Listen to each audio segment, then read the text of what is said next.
So today we're talking about ISIS, and as the war continues to ravage the region, we move towards the Christians who are bearing the brunt of this war. And we've got here Mark Arabo with us, and he's going to discuss the situation in Iraq. Can you give us a little background about your organization and what you're trying to do? Sure. Well, one thing that we know very clear is that Christianity is under attack and the front lines are right here in America. So as an Iraqi Christian born in America, my parents left Iraq because they could not practice their Christian faith openly. They were targeted, they were persecuted. So it's very personal for me. It is very personal. And we're seeing ISIS actually really go in and target Christians and actually either take them out, and the young children, whether they're girls, they're being raped and killed after they're done with them, and then young boys we're seeing, as we've been reporting here, that their feet and hands have been cut off by these brutal terrorists. How are the Christians getting out and trying to escape this fate? Well, right now, this is a full-blown Christian genocide. Processing in Iraq is shut down. There is no legal way for any innocent Christian that's fleeing ISIS to leave. And so our foundation, Minority Humanitarian Foundation, has set up the only way to get people out. And it's a network of nations where we're extracting Christians one by one, reuniting them with their families, and ultimately giving them a safe home either in America, Sweden, Australia, Canada, or France. But it's important to note that these extractions weren't our first option, they were our last. We want the government to act, but they're not. We want them to do like they did in the fall of Saigon, do what they did in Bosnia, but our president is failing on this issue, and our Congress is turning a blind eye on the Christian genocide. What do you think that this administration can do more? I mean, do you think that stepping up and putting more boots on the ground is the answer here? What do you see that needs to happen in an effort to get all of the Christians, or all of the people who really don't want to be a part of this Islamic caliphate right now? What we do know is ISIS is a cancer that's spreading. It's stronger now than they were a year ago. We've been very vocal in saying we don't think we should send more of our American sons and daughters to war. We've lost 5,000 of our children in this war. But what we could do, and what we should do, is save the Christians and the Yazidis that are being slaughtered, that are being beheaded, that are being raped, massacred because of their faith. What we should do is what we did during the fall of Saigon, do what we did in Bosnia. What we should not do, it's very important, what we should not do is do what we did in 1939. In 1939, the MS Lewis came to our shores with 900 Jewish Holocaust survivors, and we turned them away. That boat then is our boat today. Those people then are our people today. But this time, we cannot turn them away.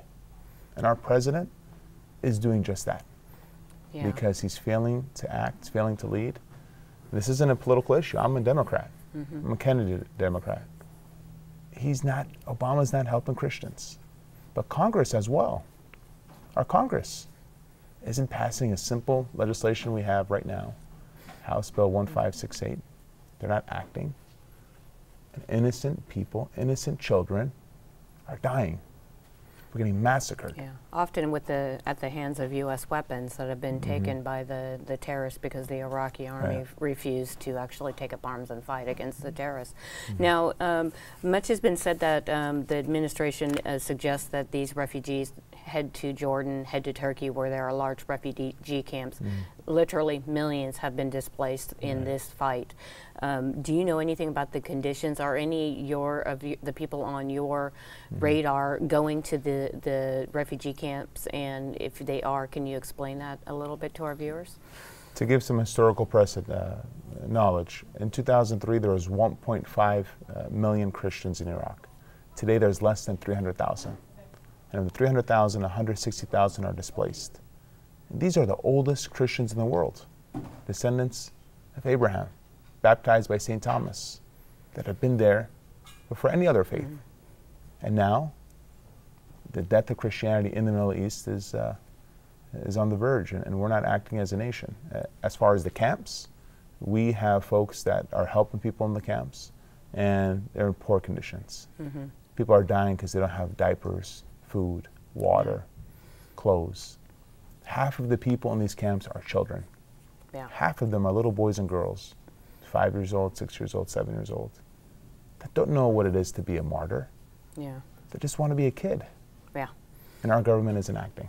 And it's shameful that we're not. And you know, maybe, you know, we could focus on the fact that, I mean, when we look at genocide like this, we look at Rwanda, where the United States could have acted and did not, and we let an entire, you know, million people be completely wiped out. And it looks like that we're going to sit and watch, you know, this situation here. Now, I'd like to fast forward here. We have some of these Iraqi Christians have tried to cross the border into the United States here in San Diego. They were promptly picked up and they were promptly detained. And ICE is currently going through the process of trying to get them the political asylum that they are requesting. Now, how's that process going? And, you know, in your mind, is it, you know, are they being treated fairly when you look at the overall grand scheme of the illegal immigration in the country we have here? From the very onset, we've said that our borders seem to be open to everyone unless you're an Iraqi Christian leaving ISIS. These folks individually in Otay were not folks that we brought on our railroad. They're just people that came over through their own means. But what really happened to not just them, but thousands of people that have escaped ISIS and religious persecution is under the last 4 or 5 years, they have not been welcomed. There's been people that have done the brave journey of leaving because of their Christian faith. But when they come to our shores, our border, they're not welcomed with a hug and a kiss and a prayer. They're welcomed by being imprisoned, by being criticized, by being hurt, mind, body, and spirit.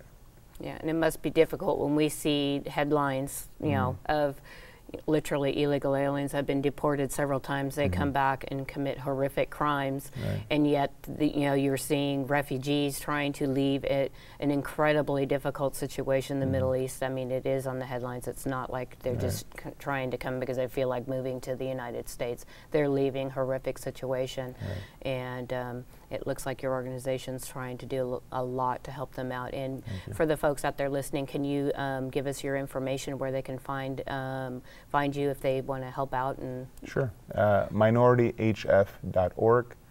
We created the Minority Humanitarian Foundation for a specific purpose to extract and save as many innocent Christians that are being killed from ISIS as possible. Our safe passage is working. It's the only way that we're able to help and save people. And our government should do more, because our symbol of America is the Statue of Liberty. It's not a gated fence.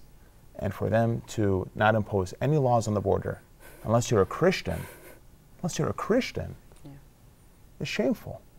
And we need everyone to pray for us. Yes, absolutely. And for those, you can actually go back and look on the website and sandiego6.com, and we'll have more information on the website about this story, as well as an in-depth written piece for, you know, more information. Thank you very much. Correct. That's it. Yeah. Thank you so much.